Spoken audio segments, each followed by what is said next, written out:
After completing this module, you should be able to define program evaluation and its use in health professions education, describe the application of program evaluation to health professions education learning activities, and identify 3 common frameworks used for program evaluation in health professions education. Program evaluation is a systematic method using evidence or data to determine what is most successful and what areas can be improved in a program or education effort. While program evaluation uses similar tools and methods to social science research and learner assessment, its purpose is very different from these methods. Program evaluation is used to describe the worth or merit of an educational program. The landscape of program evaluation theories are often described using the updated evaluation tree developed by Christie and Alkin. The roots of the tree show the reasons you may conduct evaluation, including promoting social accountability to funders and society, maintaining fiscal control, or understanding program usability for the intended learners. At the top of the tree trunk divides into 3 main branches based on the social science philosophical approach and evaluation design. There is the use branch, which includes evaluations guided by theoretical or literature-based evidence about the intended results of the program. The methods branch, which focuses on the interpretation of the program or social interactions by different stakeholder groups. And the valuing branch, which focuses on an external criteria, like a cost-benefit analysis for program merit. Now that we have described the overall landscape of program evaluation theories, we will talk about different types of evaluation used in health professions education.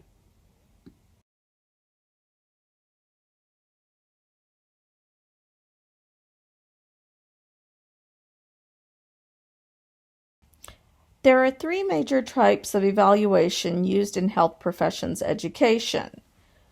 Developmental evaluation focuses on the development or assessment of programs within complex or changing social systems. Formative evaluation, such as needs assessments or pretests, and summative evaluation, such as outcomes or impact studies. In the next several slides, we will discuss each of these evaluation categories using the example of preparing and cooking a meal. Developmental evaluation is used to plan and determine outcomes in developing programs or complex systems. In our cooking example, the evaluative chef goes to a farmer's market one morning. She wishes to cook a farm-to-table meal, but the available ingredients vary by season and day. As she utilizes her knowledge of preparing soups and in-season vegetables to buy ingredients that day, she is using developmental evaluation. The chef buys the available ingredients and begins cooking a soup for her restaurant patrons that evening. As she is cooking, she tastes the soup and then adds more salt to perfect the taste. The process of tasting the soup and adding additional salt represents formative evaluation, which involves assessing and making adjustments mid-course based on available data.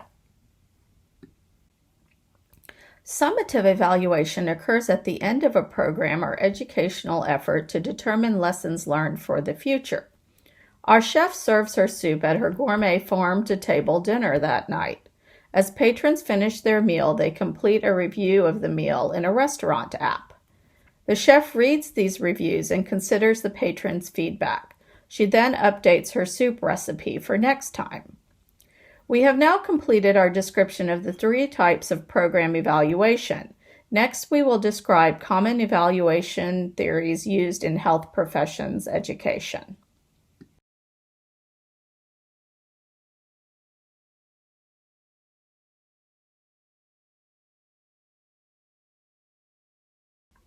There are several program evaluation models and frameworks used to conduct and develop program evaluations. In fact, it seems that each discipline and profession loves to come up with its own evaluation models. However, regardless of the methods utilized and the data available, knowing several evaluation frameworks allows for the selection of the most appropriate type of evaluation to use for your program or education effort. The next 3 slides highlight 3 frameworks that are common in public health, health communications, and health profession education evaluation. The Kirkpatrick-Phillips evaluation model, which combines the 4 traditional Kirkpatrick's levels with Phillips ROI evaluation methodology, is commonly used for short training programs for adult learners. This version of the model, advanced in 2019, contains 5 levels. Level 1 is reaction, Level 2 is learning, Level 3 is application, Level 4 is impact, and Level 5 is the organization's return on investment, or ROI. Moore's Model Extended Framework was developed in 2011 by Donald Moore at Vanderbilt University. Moore's Model is a 7-level framework that shows increased impact of health professions training from individual trainees at level 1 through 4 to organizational outcomes at level 5 through 6 to broader social impacts at level 7. The RE-AIM framework was developed by Russ Glasgow, Sean Bowles, and Tim Vogt in the late 1990s to measure the success of translation or dissemination from original effectiveness research to wide-scale interventions. The levels of analysis in RE-AIM evaluations examine organizations and individuals across implementation cycles and locations of a project. The RE-AIM framework includes 5 core elements corresponding to the letter in its name: reach, effectiveness, adoption, implementation, and maintenance. Now that we have described the basics of evaluation, let's review with a quick knowledge check.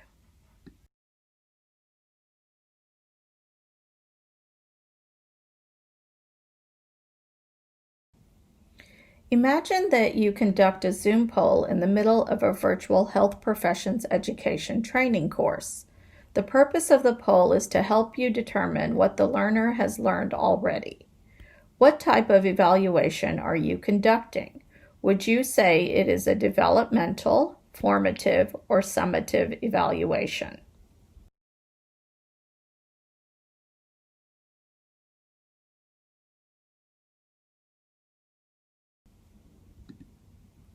You are conducting a formative evaluation. The Zoom poll will help you determine learners' current understanding of the topic so you can adjust your teaching to their needs. During your HPEER fellowship, you will encounter additional program evaluation models and frameworks. You may choose to use different models than those presented here or adopt a combination of models in your work. You may also discover a model that is better suited to your program or project, organization's interests, or desired outcomes. You may also adopt a favorite evaluation model over time.